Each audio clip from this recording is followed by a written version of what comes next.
I'm Scott Schober, author of Hacked Again and host of Cybercrime Radio. Joining me today is Lance Ealy from Dayton, Ohio. Hey, welcome to the program, Lance. How's it going? It's going good. Thanks so much for joining me. Look for a nice conversation here. Now, Lance, you were involved in a series of, let's say, criminal activities and some legal proceedings. I just wanted to summarize a couple of them, and then I'm hoping we could maybe just dive in and kind of find out what you got involved in, and certainly so our listeners can maybe appreciate, at least from your perspective, how they could stay safe and hopefully kind of where you're going forward from an educational standpoint. So maybe to start us off, if I go back to maybe October 2013 on the timeline, you were arrested for purchasing some stolen identities online. You used those to file over about 150 fraudulent federal income tax returns and targeting identities of some elderly and some disabled individuals. About a year later, November 2014, during your trial, you, I guess, removed the electronic monitoring device and you fled. Yeah. And then you became technically, I guess, a fugitive. Move up to March 2015. Several months you were on the run. Eventually you got recaptured in the state of Georgia. And then November 2015, you were sentenced to 124 months in prison for access device fraud, wire fraud, aggravated identity theft, and other related charges. And you were ordered to pay about $61,000 in restitution and serve an additional 3 years of supervised release. And then I guess most recently, February 2016, you received an additional 24-month prison sentence for failure to appear in court. That's fairly accurate on kind of the timetable of things that you dealt with? Yeah. Okay.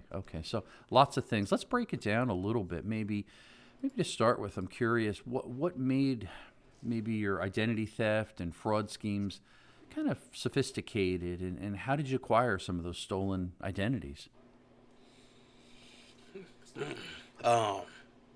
Okay. You talking about from NGO? From NGO? Yeah. Yep, because you were dealing with, I guess, a Vietnamese hacker, Hieu Minh Ngo, right? And you were able to obtain some stolen identities and different information like that. How did that kind of happen and unfold? How did you get into it, let's say? Man, all right. Well,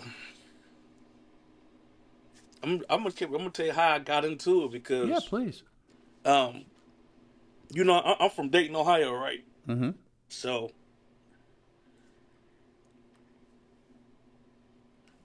I tried selling, I tried selling drugs or whatever, right? Mm-hmm. And the thing is, they was giving out too much time for drugs. I mean, I'm like, they was giving out too much time for drugs, and then my opportunities was limited. It wasn't no job, so I'm still, man. So you were trying to put food on the table, couldn't get a job. Right. You saw what the danger of drugs, obviously, and selling drugs or anything like that. So you kind of avoided it because you didn't want to get time for that or get caught up in it. Right. So you kind of gravitated toward stolen identities and filing fraudulent income tax, things like that. And you also mentioned that you targeted certain individuals, maybe the elderly or disabled. Why is that, Lance? Was it easier to target them? Were they more naive? What were your thoughts on that? That's why I need you to have NGO here, because it was him. Maybe you got the stolen identity from him. He acquired those, so that's how you kind of got them in your possession, you're saying. Yeah, but he was telling me what to do. Okay. As far as kind of educating you along the way. Yeah. Do this, do that. Yeah. I gotcha. Okay. Wow. Now, I'm curious. It mentioned in one article I was reading about you, when you were convicted of identity theft, you actually were caught because you posted a selfie on Twitter. Is that true? No, man, nah. Nah, man, how I got caught, I think I was on Instagram or something. Instagram, okay. I never posted nothing. They made that up. They made it up. Okay, and that happens sometimes. That's why I was trying to clarify it. So, but you posted something on Instagram that led to them catching you or something to that effect? Yeah. I gotcha. Okay, which is not uncommon. If you actually look at probably the top 10 cyber crimes and do investigations, usually what leads law enforcement to the arrest of individuals is when they're on social media. And sometimes maybe they steal money and it's a picture of them holding up the money or bragging or something like that. So that's often the means to an end that gets criminals caught, is when they're on social media and sharing or oversharing a little bit too much information. Wow. Now, do you know how did the investigators from maybe the IRS and Secret Service track your fraudulent activities? Are you familiar with that? Do you know what they did? Yeah, because he came to trial. Okay. NGO and the agents. Well, basically, from my understanding, they tricked NGO to come to Guam, and so they kind of lured him in, perhaps. Then during the trial, he testified, and then agents testified. So you kind of got an idea of how they did things. Yeah. Okay. Interesting. Certainly very scary when you think about it. Now, at some point, you also mentioned that you removed the electronic monitoring device. Is that like an ankle bracelet or something you had to wear? Yeah, because that trial was crazy. The trial was unorganized, and I kept getting to it with my lawyer. I had to fire my lawyer. Oh, okay. I became my own lawyer. Oh boy. Then they put him back as a lawyer. That trial, it was just out of control. Mm-hmm. So during trial, I think after NGO testified, because I cross-examined it myself. Mm-hmm. So it was the 17th, I believe, I cut it off and didn't come back, of November. Gotcha. Okay. Now, for a while you were out, I guess, on bond. Yet it appears like you had the itch to maybe continue committing fraud. Is that very common? Do you find that with others, individuals perhaps you've associated with or talked to, they can't get enough and they kind of get a little bit involved in crime and then they go back to it? It wasn't. I still don't know what they said I was doing. Yeah, wasn't clear to you. They kept saying, "Oh, he's still doing stuff," but they never said what it was. That's what I'm saying. I don't get it. Yeah, I never. Makes it difficult. And how did it feel when you mentioned that you had to remove an electronic monitoring device as a fugitive? Are you looking over your shoulder every minute? Do you just stay off the computer, stay off the phone, so you're not getting caught? What's going through your mind? What emotions are you dealing with? See, well, for real, I was in Atlanta, and I was out. Yeah. In the clubs, just having fun. Oh, you were? So you weren't hiding, laying low, or nothing? No. That's probably how I got caught. Yeah. Catches up with you, I guess. Well, right? guess what? While I was in Atlanta, I was still filing motions. Ah, okay. Did you see that online? Yes. A very, very complex case. You've been through a lot of things. Now, yeah, I'm curious, Lance. If you look back, and hindsight's 20/20, as they often say, when you reflect upon the things you've done, do you regret anything that you did? And hopefully, you're not going to say you regret getting caught. Yeah. I mean, I wish I would have just had more opportunities to make a decent wage where I wouldn't have to resort to doing fraud and stuff. Sure. Because, you know, I learned a lot when I was in the Fed how to start business the right way now. So Well, that's just the people who I surrounded myself with back then, they didn't teach me that. I had to learn it while I was inside. good. Gotcha. Yeah. So. Yeah.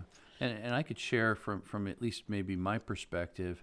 I've been victimized by cyber criminals. I had money stolen from our checking account, about $65,000, around the company that I run. I've been the victim of identity theft. Someone stole my license. They impersonated me. They went to the bank and tried to take money out. The person did get caught eventually. Yeah. It caught up with them, and they were wanted in 2 or 3 other states as well. So I feel from the standpoint on the victim side, and it's always frustrating maybe, but it's interesting to hear your perspective. As a perpetrator, you're the one behind the crime, and the frustrations perhaps dealing with law, dealing with lawyers, dealing with maybe the system, dealing with the fact that it was hard for you to find a job that you could make a decent living. Now, I'm not trying to say any of these things to justify your actions, because clearly wrong is wrong, and you took from people that you shouldn't have. But the reason for your motive wasn't just to per se to get rich. It sounds like you wanted to put food on the table and survive. Right. Gotcha. Okay.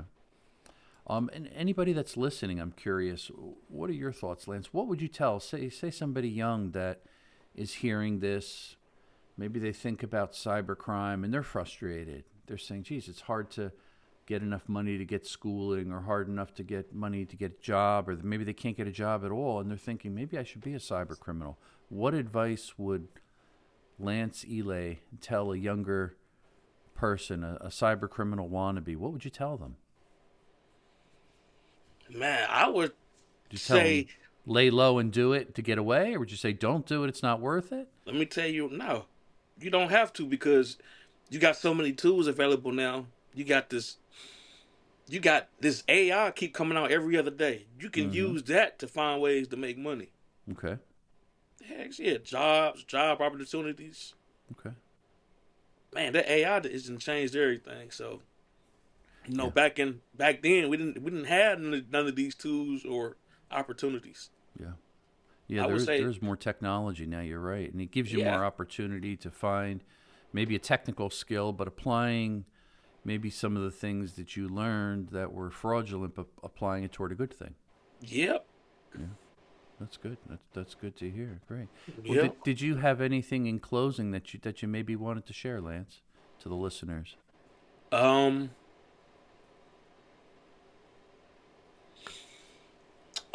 you know, since I've been out, you know, I started a transportation business. Okay, good for you.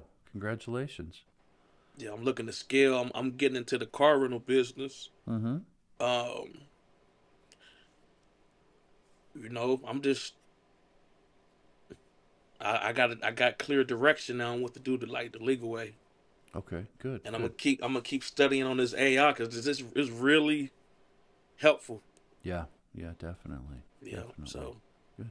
So it sounds like, if it's safe to say, you kind of put your past behind you now. The things or mistakes that you made, they're behind you, and you're looking forward to. You got your business you started up, and looking to grow that, and hopefully enjoy that. Yeah, I wanna get NGO. You need to can you get me an NGO on the same interview? That I don't know, but I could talk certainly to my colleagues at Cybercrime Radio. I know they did interview him for an audio podcast. Yeah, that I listened to. That was very interesting. Yeah, because there's some stuff. Some open stuff that you still want to say to him, you're saying? Or ask him? Yeah. Have you been in communication with him since? Nope. Since I guess it was back a ways, because he is really NGO is he's a Vietnamese hacker, performed identity theft. He stole hundreds of thousands of persons' personally identifiable information. Right. And back in, was it 2015? He was 25 years old. He was sentenced to about 13 years in U.S. federal prison. He did say he was sorry. He was trying to reform his life. It sounds like a similar thing that you're mentioning, kind of reforming and putting the past behind, and kind of regret maybe the path that you went down. Yeah.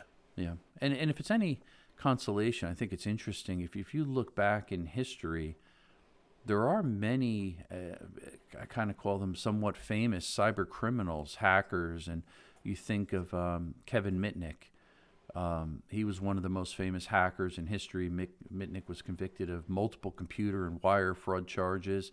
He served about 5 years in prison. He became a cybersecurity consultant, an author, a public speaker, and he spent his time educating businesses and security best practices. So he turned, lemons into lemonade, as they say, or something positive, which was really nice. I had the privilege of meeting him and interviewing him, and he wrote a couple different books, and that's something maybe even you can do is think about the mistakes you've made, and maybe you want to write a book and share your story of the mistakes you made and educating people so they don't go down maybe the same path that you went, and at the same time how they could stay safe from criminals, from getting their ID compromised and things like that. The other one is if you think about Frank Abagnale Jr., there was a movie, Catch Me If You Can. You may have seen that. I think it was Tom Hanks and Leonardo DiCaprio. But it was the true life story of Frank Abagnale Jr., and he really was arrested for kind of check fraud and social engineering, that combination of things, fooling people. He had the gift of gab of fooling people, and his techniques really led to the modern day cyber deception techniques that are still used to today. He served prison time, but he later got hired by the FBI really to educate organizations about fraud preventions, and he does that now full time. He's focused on educating people, doing good, and helping law enforcement, and educating consumers to stay safe from fraudsters. So I just mentioned those two because they kind of pop out because they're well-known individuals that too made some mistakes in life, went down maybe the wrong path, but they got a break. And I look at this, maybe, Lance, this is your break. You went down the wrong path. Now you can use this as an opportunity to educate people, share your story, and hopefully help others so they don't go down your path and become a criminal, but also at the same time keeping people safe, protecting them from falling victim to cyber criminals' tactics of these type of things. What are your thoughts on that? Yeah, that's what I want to do. But I'm still trying to figure out. That's why I did the interview. I'm trying to figure out what route to be able to go that way. Sure. Well, good for you. Well, I certainly will appreciate you spending some time with us here. Enjoyed chatting with you. Wish you the best in your new business there. So thank you so much, Lance, for joining us today. Yeah, and I had it was something else. Yeah, please. Did you and Enjo ever talk about the Liberty Reserve? I myself didn't. That was another host that spoke with him. So okay. I have not personally spoke to him, but I'll certainly share with the team if they want to set up something else, or if they could. Yeah, set up something. Yeah, you got it. Okay. Mm-hmm. Great. Well, again, thank you for joining me today. I'm Scott Schoberg, author of Hacked Again and host of Cybercrime Radio. For more of our media, visit our website at cybersecurityventures.com.